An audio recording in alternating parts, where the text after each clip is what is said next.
Samantala, iba't ibang sektor ang pinuntahan ng ilang senatorial candidate sa pagpapatuloy ng kanilang kampanya para sa eleksyon 2025. May unang balita si James Agustin.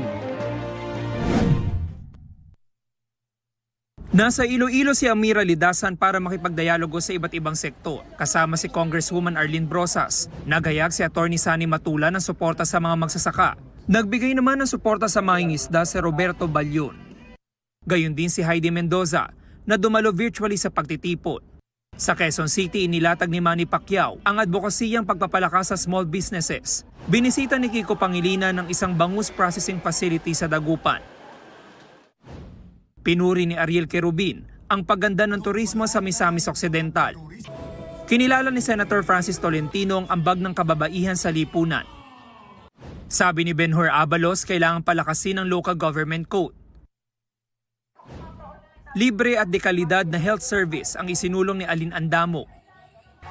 Isinulong ni Bam Aquino ang pagpapalakas sa paglikha ng trabaho sa mga lokalidad. Proteksyon sa mga toda at motorista ang inilatag ni Congressman Bonifacio Bosita. Maayos na local governance ang binigyang diin ni Senator Pia Cayetano. Sa Bohol, isinulong ni Atty. Angelo De Alban na taasan ang pondo ng husgado. Nakiisa sa Women's Month celebration sa University of Antique si Modi Floranda. Kasama niya si Mimi Doringo sa pagsusulong sa karapatan ng kababaihan. Ipinaglalaban ni Luke Espiritu ang pagsugpo sa kontraktualisasyon. Si Congressman Rodante Marcoleta formal na inadapt ng People's Reform Party.